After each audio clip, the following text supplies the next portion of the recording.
humanos y del látigo sangriento declamaba con una dulzura celestial que hacía verter lágrimas. Además, era para Momar en la más alta de las consagraciones literarias tener a Golbasto como lector de sus obras. Después de esto se sentía pronto a darle la universidad entera si se la pedía. Para que el acto resultase más solemne, Momaren creyó necesario reunir todo su público, esparcido en los diversos salones, y agolparlo en uno solo que ocupaba la parte saliente del edificio, con 2 ventanales sobre una plaza.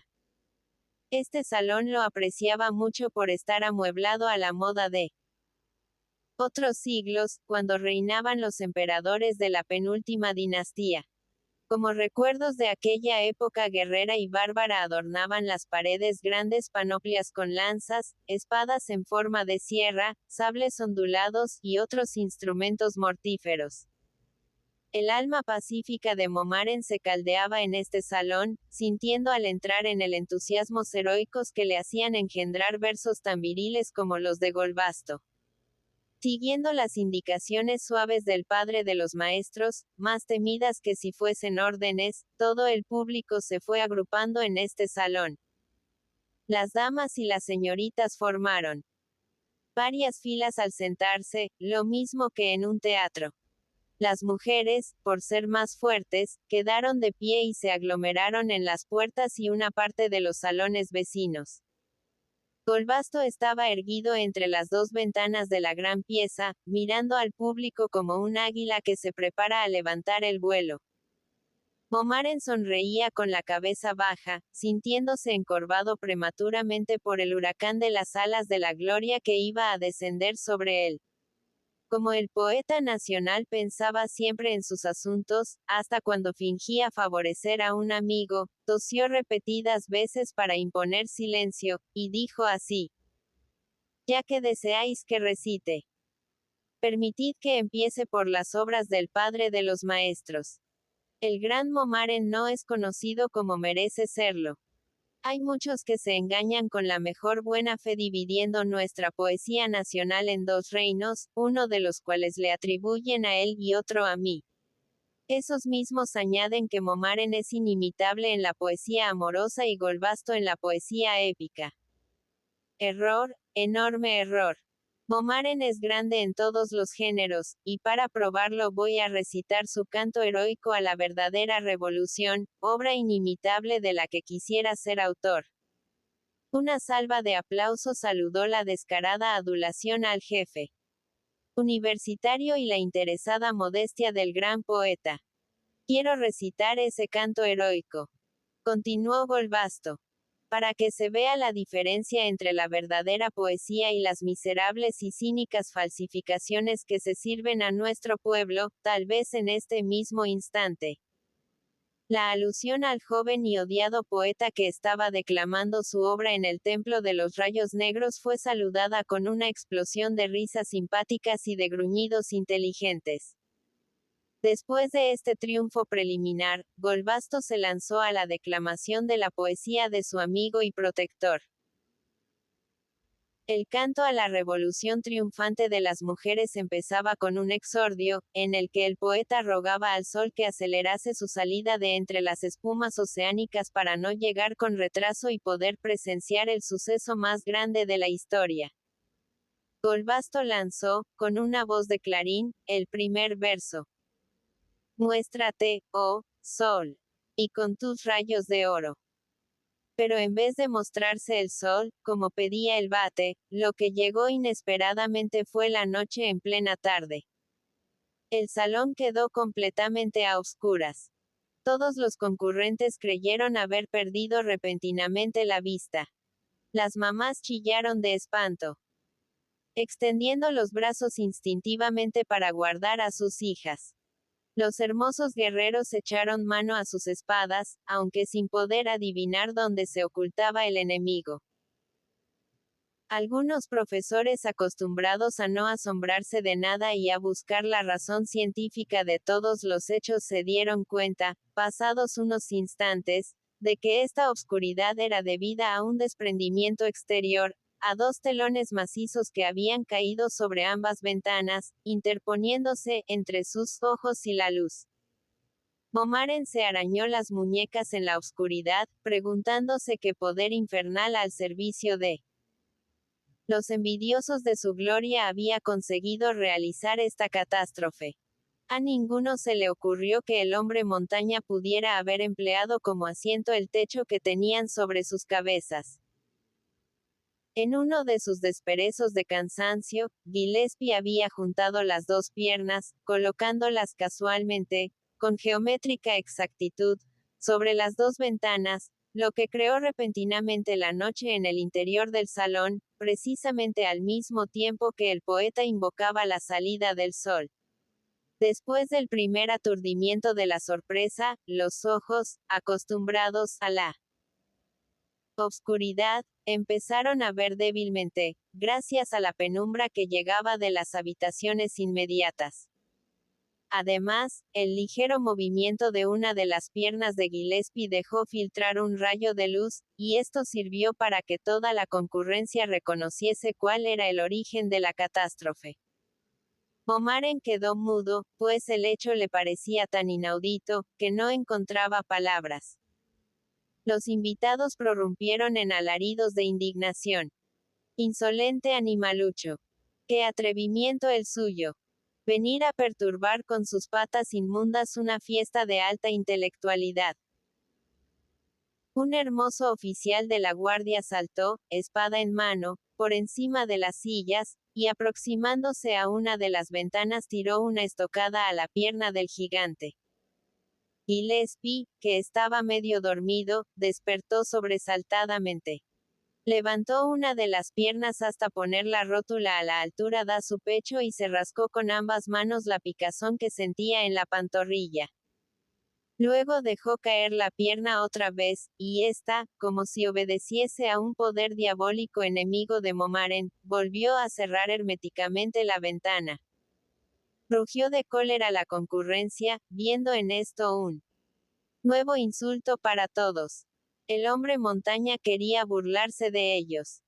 Los militares, deseosos de mostrar su heroísmo ante los muchachos en edad de casarse, corrieron hacia las ventanas, acribillando con sus aceros las pantorrillas del gigante. Golbasto y Momaren, contagiados por tan heroico ejemplo, quisieron mostrar que servían para algo más que hacer versos, y descolgaron de una panoplia una larga lanza. Se mostraban enfurecidos por este incidente, que había venido a perturbar su gloria, y empuñando la lanza a cuatro manos empezaron a dar pinchazos en una pierna del coloso. Esta vez el dolor hizo saltar a Gillespie, dejando libres las ventanas, por las que entró a raudales la dorada luz de la tarde.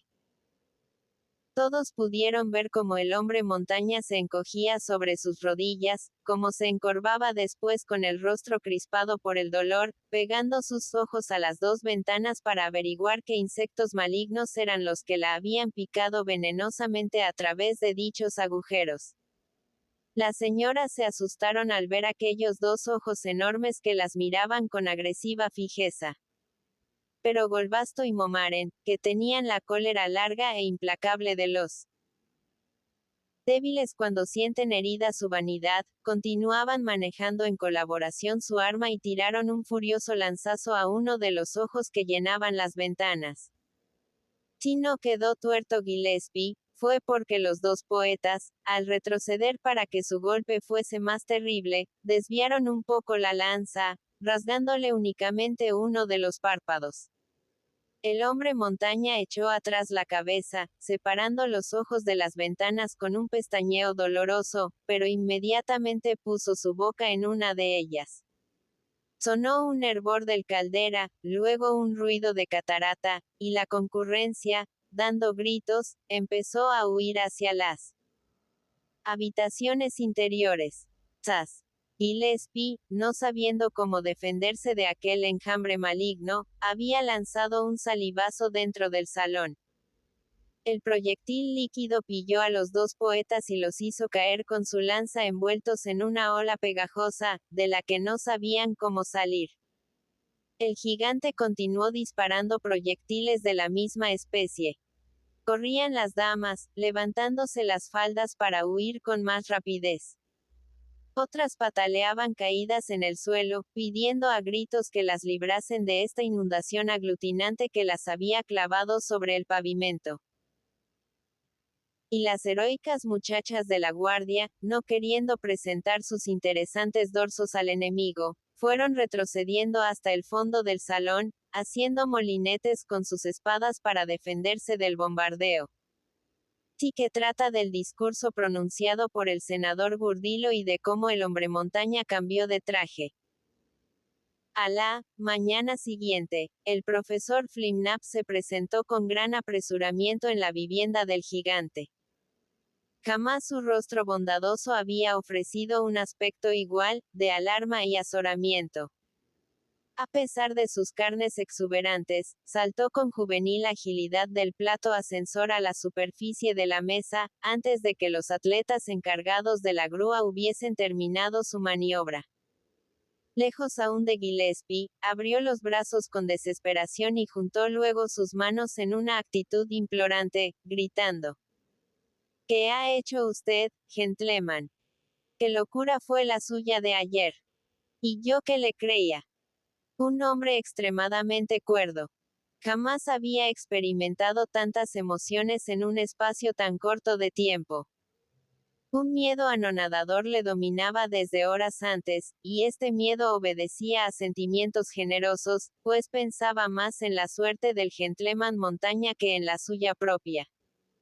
La terrible noticia de todo lo ocurrido en la casa del padre de los maestros acababa de sorprenderle en el momento más grato de su existencia.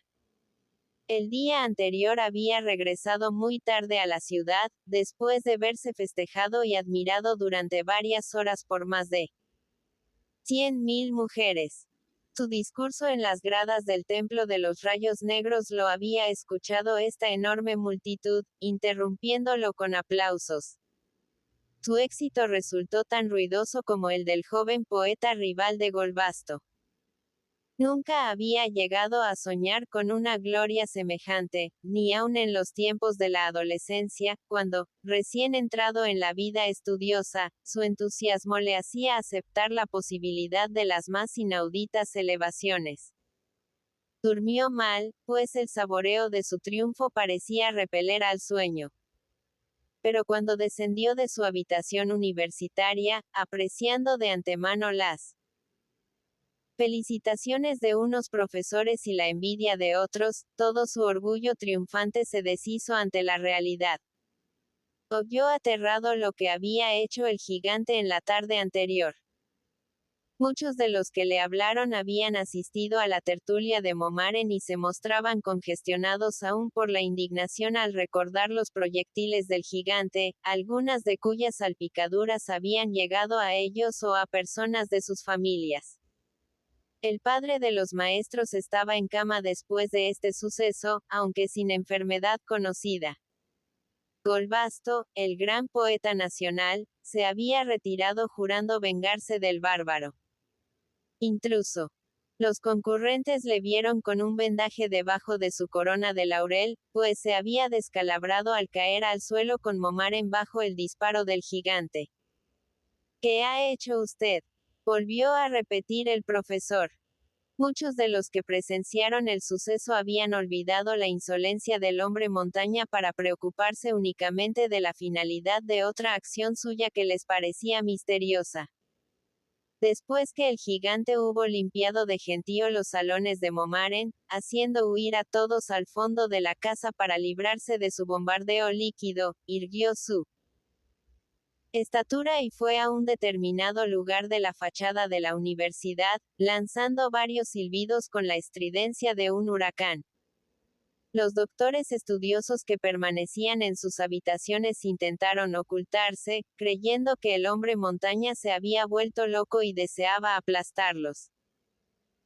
Pero antes de cerrar las ventanas de sus viviendas pudieron ver cómo corría por los tejados un hombre envuelto en velos, como el gigante lo tomaba con una de sus manos, introduciéndolo en un bolsillo de su traje, y cómo emprendía una marcha veloz, guiado por este varón desconocido, hacia la galería de la industria, sin esperar a que sonasen otra vez las trompetas y se reuniera el escuadrón que le había escoltado en su paseo.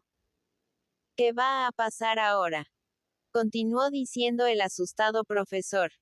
Los murmuradores le habían dado a entender que el padre de los maestros sospechaba si este intruso ayudado por el gigante sería Rara.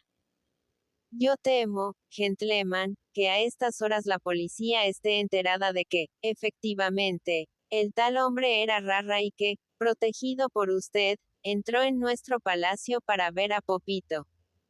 Usted, gentleman, mezclándose en cosas políticas de nuestro país y apoyando de una manera tan descarada a un propagandista del baronismo, enemigo de la tranquilidad del Estado. Tiemblo por usted y tiemblo por mí.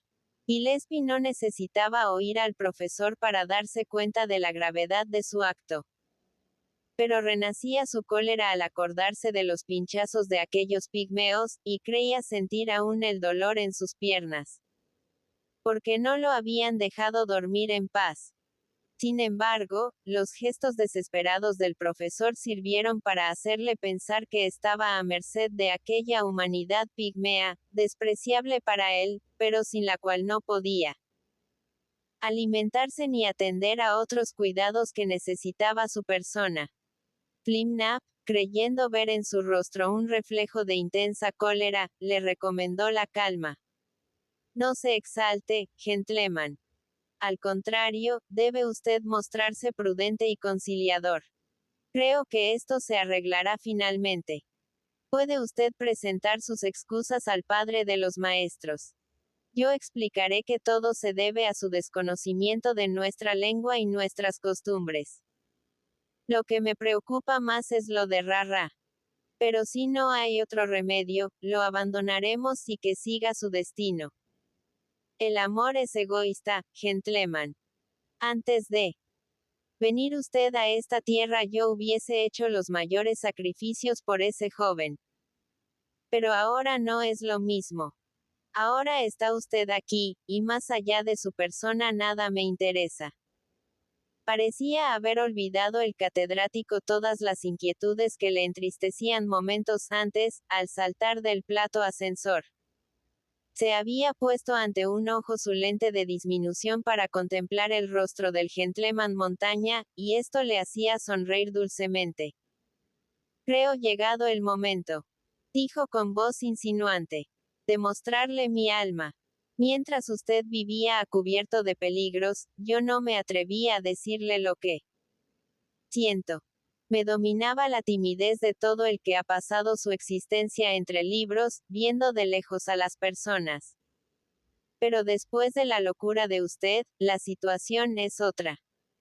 Tal vez el conflicto con nuestro padre de los maestros acabe por arreglarse, pero en este momento la situación es mala. Corre usted grandes riesgos, y por lo mismo considero oportuno manifestarle lo que no me hubiera atrevido a decir en una ocasión mejor. Óigame bien, gentleman, y no se ría de mí.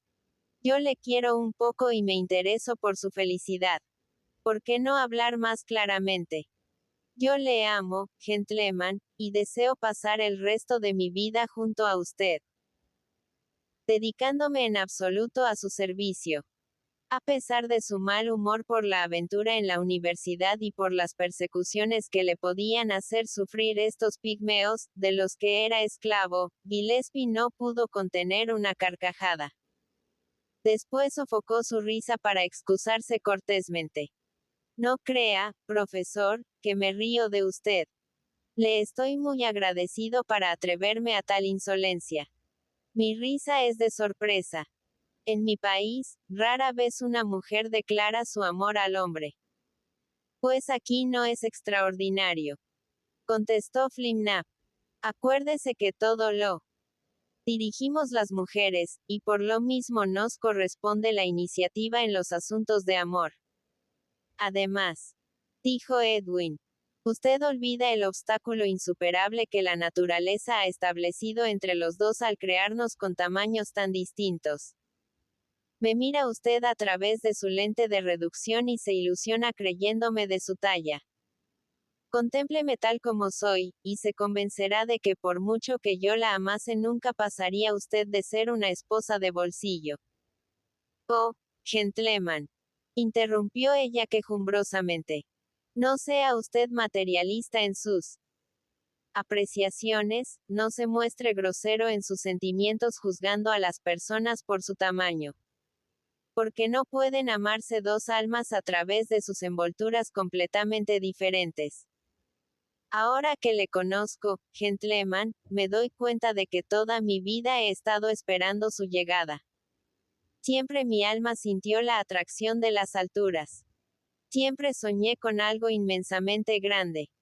Mi espíritu veía con indiferencia las pequeñeces de nuestra vida corriente.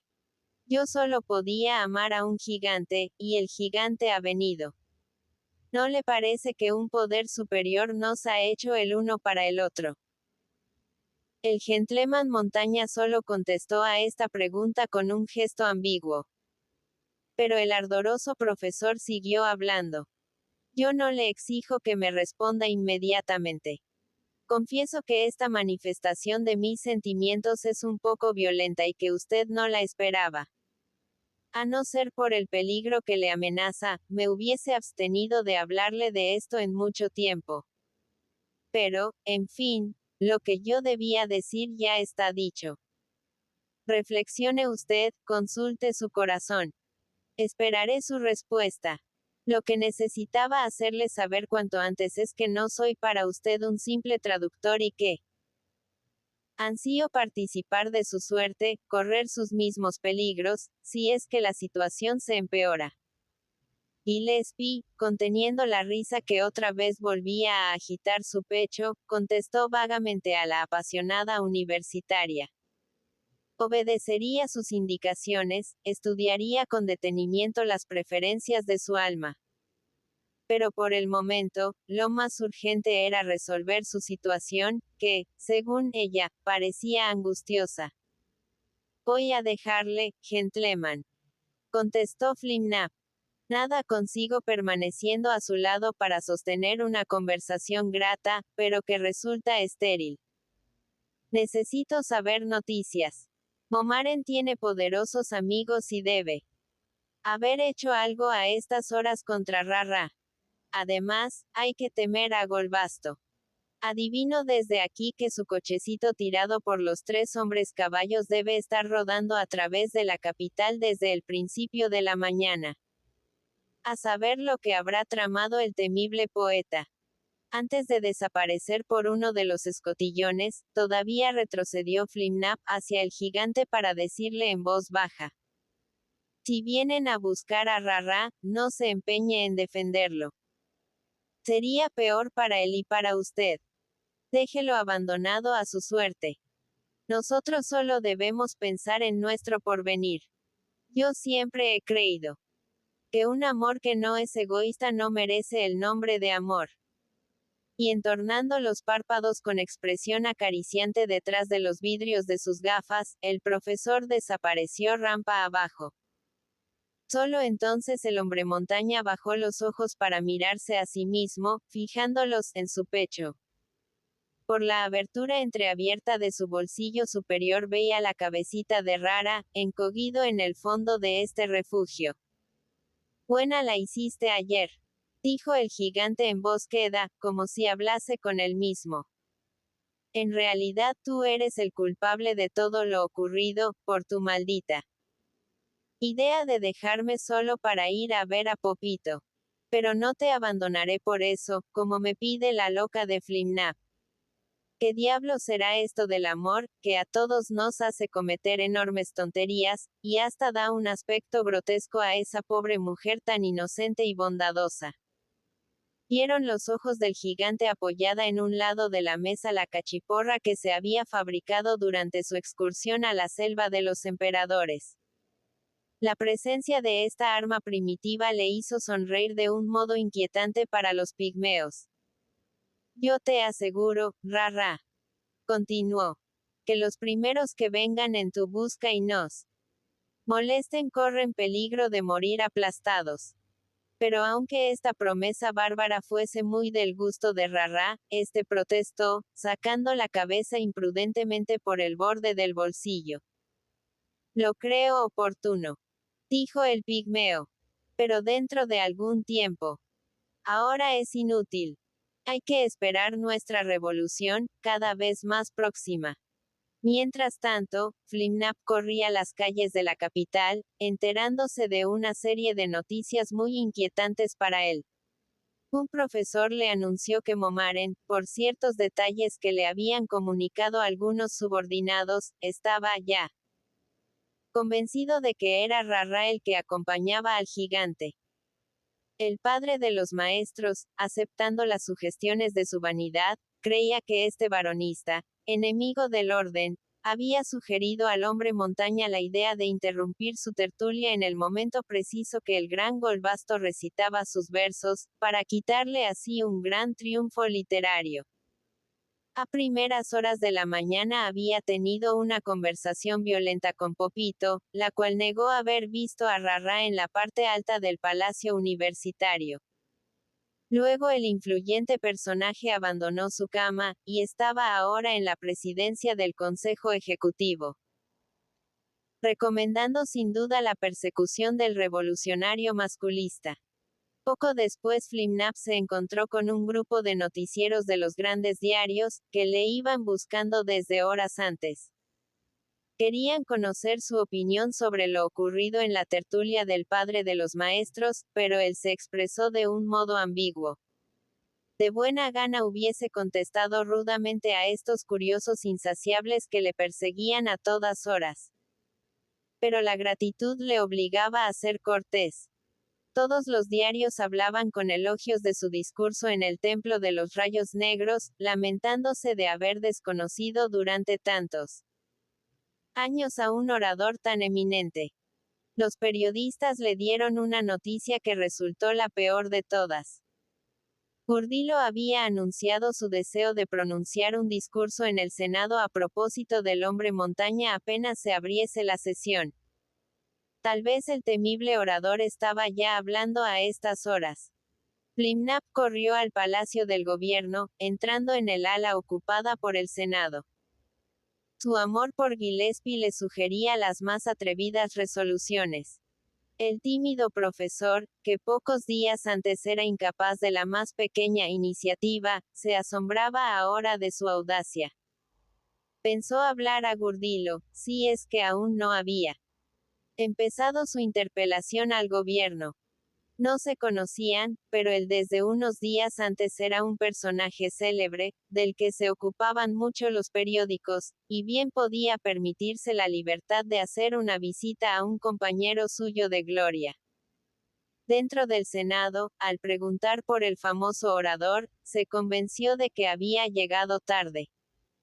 Gurdilo estaba ya en el salón de sesiones, y no admitía visitas que le distrajesen cuando preparaba mentalmente sus terribles discursos.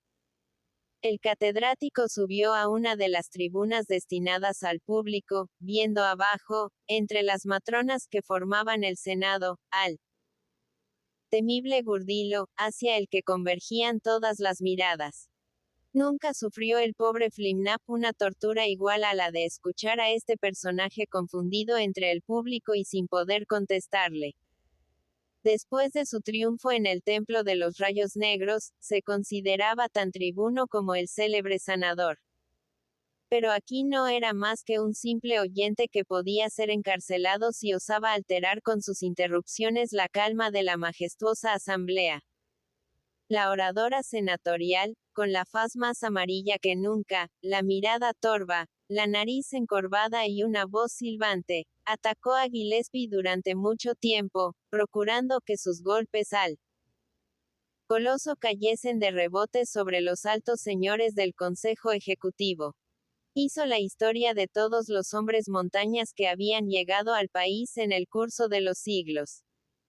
El primero, según el testimonio de viejos cronistas, acabó siendo un traidor al imperio de Lilliput que le había dado hospitalidad, pues se fue con los de Blefuscu, que eran entonces enemigos.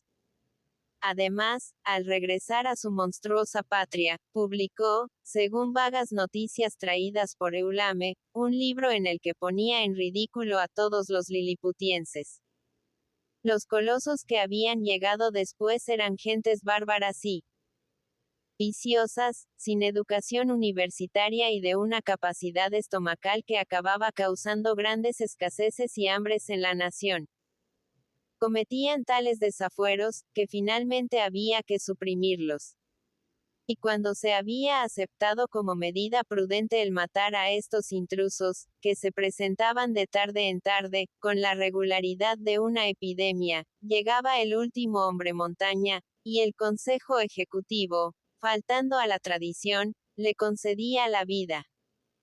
Aquí Gurdilo empezó a hablar irónicamente de la enorme influencia que unos cuantos profesores y fabricantes de versos ejercían sobre el gobierno actual. Abastado. Dijo el orador que un pobre pedante que enseña en nuestra universidad la inútil lengua de los hombres montañas, la cual de nada puede servirnos.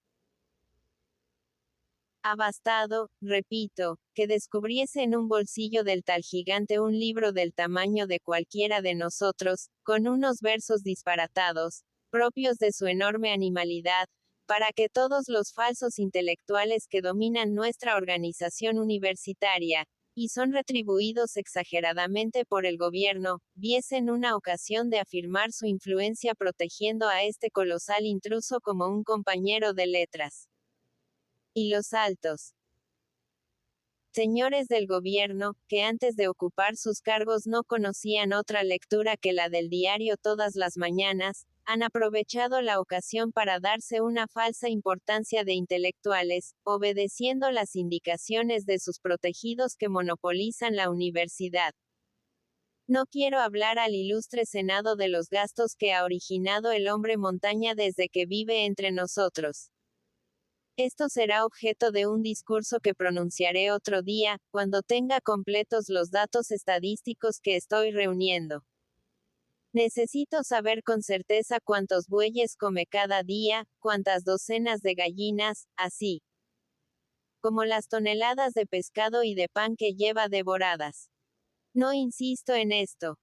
Pronto apreciará el Senado de qué manera el Consejo Ejecutivo derrocha el dinero de la nación, a pesar de que el gobierno de nuestro sexo ostenta el espíritu de economía como la mayor de las ventajas sobre todos los gobiernos anteriores.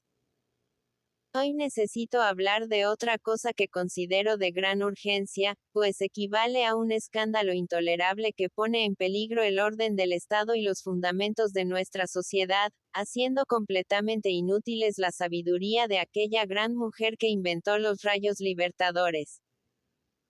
Y el heroísmo de las valerosas jóvenes que combatieron en la tierra y en el aire por el triunfo de la verdadera revolución. Yo mismo no comprendo cómo el ilustre Senado, la Cámara de Diputados y los demás organismos nacionales no fijaron su atención en el aspecto subversivo que nos ofrece ese gigante desde que llegó. Tampoco puedo explicarme cómo los periódicos, que atisban el menor de nuestros defectos para publicarlo inmediatamente permanecen ciegos para el hombre montaña. Debo confesar, sin embargo, que yo también he vivido en esta ceguera inexplicable, y solo anoche vi la realidad, gracias a la sugestión de un poeta eminente, el más grande de todos los poetas que hoy existen, y después de esto casi resulta inútil que os diga su nombre. Todos habéis adivinado que es Golbasto. Con razón llaman a los poetas videntes. Golbasto ha visto lo que ninguno de nosotros había logrado ver. Se hizo un silencio profundo en toda la asamblea. Lo mismo los senadores que el público de las tribunas, esperaban anhelantes la revelación del gran descubrimiento del poeta, transmitido por el más temible de los oradores. Más de 1000 pechos jadeaban oprimidos por la emoción. El interés hacía respirar a todos con dificultad. Nadie apartaba sus ojos del tribuno, que parecía haber crecido repentinamente. Al fin, después de una larga pausa dramática, su voz resonó en el majestuoso silencio. Fíjese bien el honorable Senado en lo que representa el espectáculo antisocial y subversivo que presenció ayer el vecindario de nuestra ciudad. El hombre montaña es un hombre, como lo indica su título. Y, sin embargo, usa pantalones. Una exclamación ahogada de todos los oyentes saludó este descubrimiento. Es verdad, murmuraron los senadores y el público con asombro, como si pasase ante sus ojos un relámpago deslumbrante. Imagínese el ilustre Senado, continuó Gurdilo. ¿Qué efecto tan desastroso habrá producido ayer en el pueblo, y sobre todo en la juventud estudiosa de los colegios, ver a un hombre vestido de un modo que parece desafiar a la moral y a las conveniencias? Hace muchos años que en nuestras calles no se ha visto nada tan indecente. Bien sabido es que en el seno de nuestra sociedad algunos jóvenes insensatos y mal aconsejados pretenden trastornar el orden social con la utopía ridícula de que los hombres puedan sustituir a las mujeres en la dirección de los negocios públicos. Estos locos, enemigos de lo existente, deben haber gozado mucho ayer viendo a un hombre con pantalones, y los hombres prudentes y virtuosos de nuestras familias se habrán escandalizado con harto motivo al contemplar a uno de su sexo sin la túnica y sin los velos que corresponden a una matrona virtuosa. El traje de ese hombre montaña significa el varonismo en acción, que desafía a todas nuestras leyes y costumbres, a todo nuestro glorioso pasado, a todas las hazañas y sacrificios de nuestros antecesores. Si se deja continuar este espectáculo subversivo, si no se le pone remedio, el llamado partido masculista, insignificante y ridículo en el presente, crecerá hasta convertirse en una gran fuerza. Los hombres querrán llevar pantalones, y nosotros, las mujeres que somos senadores, guerreros, funcionarios, en una palabra, todos los que desempeñamos un cargo público o contribuimos a la buena marcha del Estado, todos los que somos cabeza de una familia, tendremos que vestirnos con faldas.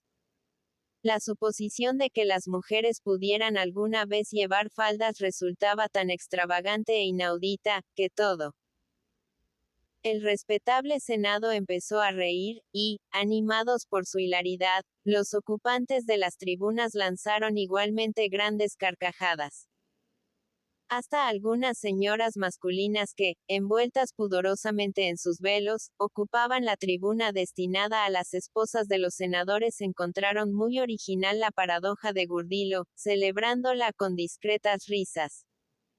El orador continuó su discurso con arrogancia, seguro ya de que la asamblea en masa iba a apoyarle con sus votos. Por el momento, no pedía nada contra el Consejo Ejecutivo. Su responsabilidad sería objeto de otro discurso. Lo que él solicitaba, como patriota, era que cesase cuanto antes el escándalo y el peligro para las buenas costumbres que significaba el modo de vestir del gigante. Los pantalones correspondían a las mujeres, y era un atentado contra las conquistas heredadas de la verdadera revolución que este intruso, siendo un hombre, se empeñase en vestir de modo diferente a todos los de su especie. Pido al Senado, terminó diciendo el orador, que le quiten al hombre montaña lo que no le corresponde usar y que se envíe al Consejo Ejecutivo una ley para que mañana mismo lo vista con el recato y la decencia que exige su sexo. La ovación al tribuno fue larga. El presidente tuvo que hacer sonar varias veces la sirena eléctrica de su mesa para conseguir que se restableciese el silencio. ¿Acuerda el Senado?, preguntó, que el hombre montaña sea vestido como corresponde a su sexo inferior. Algunos senadores rutinarios que veneraban el reglamento hablaron de votación, pero los más se opusieron, considerando que era inútil cuando todas las opiniones se mostraban unánimes. Y levantando una mano, votaron todos por aclamación la urgencia de quitarle los pantalones al hombre montaña. Flimnap abandonó la tribuna con el ánimo desorientado, no sabiendo ciertamente si debía entristecerse o alegrarse por lo que acababa de oír. La intervención de Gurdilo le había hecho sospechar en el primer momento que tenía por objeto pedir la muerte de Gillespie. Pero al convencerse de que el senador solo deseaba cambiar su vestidura, sin hablar para nada de hacerle perder la existencia, casi sintió gratitud hacia él. Le importaba poco que Gurdilo le hubiera llamado pedante y le aludiese con otras frases despectivas, sin hacerle el honor de citar su nombre. Los enamorados son capaces de los más grandes sacrificios a cambio de que la persona amada no sufra. Para él lo interesante era saber que el gentleman no iba a morir. Hasta pensó que ofrecería un aspecto más gracioso vestido con arreglo a las indicaciones del tribuno. Siempre le había causado un malestar indefinible verlo con pantalones, lo mismo que una mujer, contra todas las conveniencias establecidas por las costumbres y la gloriosa historia del país. Al caer la tarde se dirigió a la vivienda del gentleman Montaña. Después de salir del Senado había pretendido sin éxito alguno hablar con el presidente del Consejo Ejecutivo. Su personalidad gloriosa parecía disolverse así como iba decreciendo la curiosidad simpática por el gigante. Las gentes volvían a no conocerle. Varios periodistas pasaron junto a él sin pedirle su opinión. Los que antes le detenían en la calle haciéndole preguntas sobre el hombre montaña casi lo atropellaban ahora con sus máquinas terrestres. La mujer de negocios que le había propuesto un viaje triunfal por toda la República dando conferencias en compañía del coloso volvió la cabeza al cruzarse con él. En los salones de espera del jefe del consejo aguardó inútilmente unas 2 horas. Los empleados le ignoraban voluntariamente. Vio a Momaren que salía del despacho del presidente. Al cruzarse con el profesor, que le saludó con una profunda reverencia, el padre de los maestros solo tuvo para él una mirada fría y un murmullo ininteligible. Al fin, Flimnap, convencido de que había pasado su período de gloria y de influencia, salió del palacio del gobierno. Cerca de la altura en cuya cumbre estaba la galería de la industria, notó un movimiento extraordinario. Llegaban por diversas avenidas batallones de mujeres armadas con arcos y lanzas. Vio presentarse además un escuadrón de la Guardia Gubernamental y numerosos destacamentos de la policía masculina y barbuda, que abandonaban la vigilancia de las calles para acudir a esta concentración guerrera. Su corazón se oprimió con el presentimiento de que todo este aparato bélico era a causa de alguna otra inconveniencia cometida por el gigante. Sobre la cumbre de la colina flotaban varias máquinas voladoras. Otras iban aproximándose a toda fuerza de sus motores, viniendo de distintos puntos del horizonte. Una alarma reciente había puesto, sin duda, sobre las armas a todas las tropas que guarnecían la capital. Flimnap consideró una gran suerte su encuentro con varios individuos del gobierno municipal que le habían acompañado el día anterior en la fiesta de los rayos negros. Todos estaban aún bajo la influencia de su triunfo oratorio, y le saludaron con afabilidad. Hasta parecieron alegrarse del encuentro. «Es el hombre montaña, que se ha vuelto loco», dijo uno de ellos. «Ha atacado a un destacamento de policía que fue esta tarde a registrar su vivienda en busca de un terrible criminal y ha matado a no sé cuántos con un tronco de árbol. Usted, doctor, puede hablarle. Tal vez le haga caso. Si no le atiende, la guarnición dará un asalto a su vivienda. Correrá mucha sangre, pero le mataremos». Un gigante que parecía tan simpático. El profesor se adelantó al ejército, que ascendía poco a poco, con grandes precauciones, conservando su organización táctica para poder dar la batalla al coloso, y a los pocos momentos llegó a la galería a todo correr del automóvil en que iba sentado. Fuera del edificio estaba toda la servidumbre, aterrada aún por la tempestuosa explosión de cólera del hombre montaña. Muchos de los atletas semidesnudos se aproximaron a Flimnap con los brazos en alto. No entre, doctor. Gritaban. Le va a matar. Vio también a un grupo de hembras membrudas y mal encaradas, reconociéndolas como pertenecientes a la policía.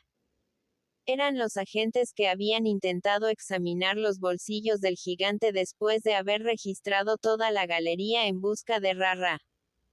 Algunas de ellas tenían manchas de sangre en el rostro y en las ropas.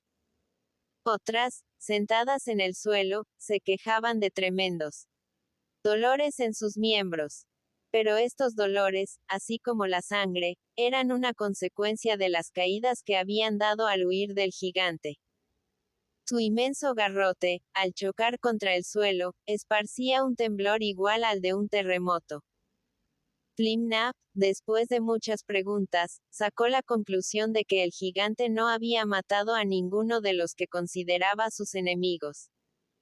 Felizmente para estos, su pequeñez les había hecho escapar del único golpe que el gigante tiró con su árbol contra el grupo de policías. Estos, aterrados aún, repitieron la misma súplica de los servidores. No entre, doctor. Deje que llegue el ejército. Él sabrá dar a ese loco lo que merece. Pero el doctor se lanzó dentro de la galería con la confianza del amante que no puede temer a la persona amada, aunque la vea en un estado de ferocidad. Gillespie, cansado de permanecer derecho, con la cachiporra en una mano, junto a la puerta de la galería, había vuelto a ocupar su asiento ante la mesa, pero sin perder de vista la abertura de entrada. Al ver a Flimnap echó mano instintivamente al tronco enorme que le servía de bastón. «Soy yo, gentleman», gritó el profesor con voz temblona. Y el gigante, al reconocerle, volvió a su actitud tranquila. Fue para Flimnap una gran desgracia que los atletas de la servidumbre hubiesen abandonado la grúa montaplatos, pues se vio obligado a ascender por una de aquellas terribles rampas que le infundían pavor. Para mayor infortunio suyo, el gigante, al levantarse y empuñar su garrote contra la policía, había hecho esto con tal violencia, que una de sus rodillas, chocando contra una pata de la mesa, dejó medio rota y casi colgante la espiral arrollada en torno de ella. El doctor, que remontaba, bufando de angustia, esta rampa interminable, sintió de pronto que crujía bajo sus pies e iba a romperse definitivamente, haciéndole caer de una altura igual a 12 o 15 veces la longitud de su cuerpo. El terror le hizo pedir socorro con chillidos de angustia. Fuera del local, los servidores y los maltrechos policías se miraron con una expresión de inteligencia. Ya lo mata. Le está bien, por no haber querido oír nuestros consejos. Avisado por los gritos del profesor, Gillespie bajó su cabeza hasta el nivel de su asiento, sacándole con 2 dedos de la espiral cimbreante. Luego, colocándolo en la palma de la otra mano, lo fue subiendo hasta cerca de su rostro. ¿Qué ha hecho usted, gentleman?, preguntaba Flimnap durante su ascensión, como si intentase reconvenirle. Pero la cólera del gentleman duraba aún, y el profesor se asustó al ver la expresión de sus ojos. Fue contando Gillespie todo lo ocurrido, que era igual, con ligeras variantes, al relato escuchado por el profesor al pie de la colina. Lo que siento, terminó diciendo el gigante, es no haber aplastado a toda esa canalla que pretendía registrarme. Pero otros llegarán. Les espero, y van a tener peor suerte. Y rara, dijo él. Profesor. Esta pregunta amenguó un poco la cólera de Gillespie. Después de haber hecho huir a los policías, y mientras su servidumbre medrosa escapaba también fuera de la vivienda, Rara le habló desde el fondo del bolsillo que le servía de refugio. Consideraba prudente no quedarse allí. Ya había hecho bastante el gigante para defenderle de sus enemigos. Debía dejarlo escapar antes de que llegasen fuerzas más considerables.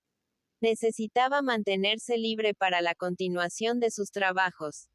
Y el gentleman Montaña, convencido por sus razones, le había dejado en el suelo para que huyese, aprovechando la confusión que reinaba en torno de la galería.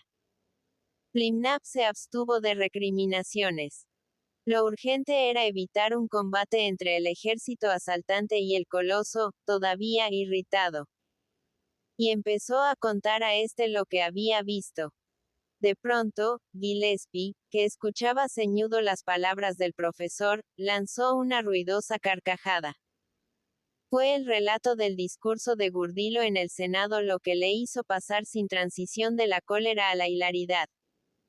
La idea de que toda la República Confederada de los Pigmeos se estaba ocupando de sus pantalones como de una manifestación subversiva y la seguridad de que iban a ponerle faldas iguales a las de Rara, hicieron que su risa se prolongase mucho tiempo. Los grupos de afuera se imaginaron que el coloso feroz estaba saludando con carcajadas el cadáver del sabio. Mientras tanto, Flimnap se esforzaba porque el gentleman le admitiese como mediador. Por fortuna, usted no ha matado a nadie, y los señores del gobierno municipal, que están abajo, me atenderán si yo les pido la paz en su nombre. ¿Qué es lo que usted deseaba? Salvar a Rara.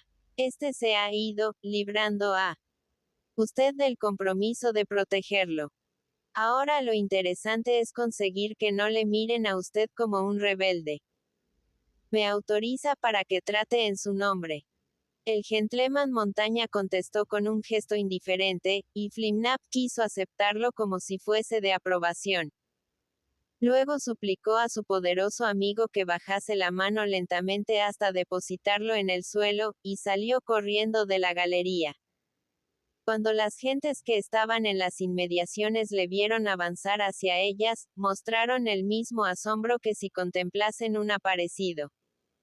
No lo había matado el gigante. El profesor siguió corriendo ladera abajo en busca de los señores del gobierno municipal. No tuvo que ir muy lejos. Las tropas habían formado un círculo en torno a la colina y ascendían, estrechando cada vez más su anillo para que el enemigo no pudiera escapar. Los del gobierno municipal acogieron al profesor con frialdad. Debían haber recibido órdenes superiores durante su ausencia, cambiando de opinión respecto a su persona. Sin embargo, cuando Flimnap les dijo que el gigante ya no haría resistencia, dejándose registrar y obedeciendo a cuanto quisieran ordenarle las autoridades, todos se mostraron algo más efusivos con el mediador, agradeciendo sus buenos oficios. Por indicación de Flimnap, el ejército cesó en su movimiento ascendente, manteniéndose lejos de la galería. Su presencia podía excitar de nuevo la irritabilidad del coloso. Un simple destacamento de la guardia acompañó a las autoridades y al profesor cuando se aproximaron al edificio. Flimnap empezó a dar gritos a la servidumbre para que volviesen todos a ocupar sus puestos, como si no hubiese ocurrido nada. Detrás del rebaño doméstico entró él con sus ilustres acompañantes y la escolta. Obedeciendo sus indicaciones, un grupo de atletas había corrido a lo alto de la mesa para manejar la grúa que subía los alimentos. Ocupando su plato ascensor pudo llegar a la vasta planicie de madera, sin necesidad de trotar por las fatigosas espirales. Los del gobierno municipal le acompañaron en su ascensión, mientras toda la escolta avanzaba por las tres patas de la mesa que se mantenían intactas. Flimnap presentó sus acompañantes a Gillespie. Y como estos no entendían el inglés, le pudo recomendar al mismo tiempo que fuese prudente. Estos señores se contentan con que permita usted el registro de sus bolsillos. Accedió el coloso, sonriendo al pensar en la inutilidad de dicho registro. Además, el catedrático quiso hacerle admitir como un gran honor el hecho de que iban a ser las hermosas muchachas de la guardia las que huronearían en sus bolsillos, en vez de aquellas hembras feas de la policía a las que había hecho pasar un mal rato. Cuando los apuestos guerreros de la guardia hubieron dado fin a su infructuoso registro, los del gobierno municipal se retiraron con una expresión de ambigüedad inquietante. Que todo continúe aquí lo mismo, dijo uno de ellos al profesor. Mañana veremos qué es lo que dispone el Consejo Ejecutivo. Mañana, inquietaba a Flimnap. Creyó prudente pasar la noche bajo el mismo techo que su amado gentleman, como si con ello pudiese apartar los peligros todavía indeterminados que le anunciaban sus presentimientos. Dio órdenes a la servidumbre para que el gigante cenase como todas las noches. El desorden originado por la visita de los perseguidores de Rarra no debía notarse en la buena marcha del servicio doméstico. Luego, cuando el gentleman iba a acostarse, Flimnap fingió que regresaba a la universidad, despidiéndose de él hasta el día siguiente, pero se dispuso a pasar la noche en la cama del administrador del almacén de víveres, aunque estaba seguro de no dormir. Mañana, pensaba. ¿Qué pasará mañana? Fuera de aquel enorme edificio se estaba condensando una nube de hostilidad que iba a estallar al día siguiente sobre la cabeza del gigante. Gran parte de las tropas habían quedado al pie de la colina vivaqueando. En lo alto permanecía inmóvil una escuadrilla de máquinas voladoras. Durante la noche vio, al asomarse por 3 veces, la fila circular de hogueras en torno de las cuales dormían los soldados, y sobre la techumbre del edificio los aviones, que abrían de vez en cuando sus ojos enormes, paseando sobre la tierra mangas de luz.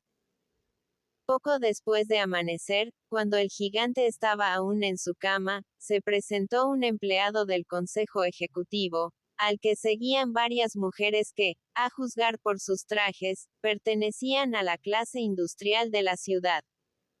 El funcionario manifestó a Flimnap que venía para notificar al hombre montaña el acuerdo del gobierno obligándole a cambiar de traje inmediatamente. Luego presentó a los que le acompañaban, que eran media docena de sastres encargados de confeccionar los uniformes del ejército. Declaró el profesor innecesaria la notificación, pues su gigantesco amigo había sido advertido por el de las decisiones del gobierno.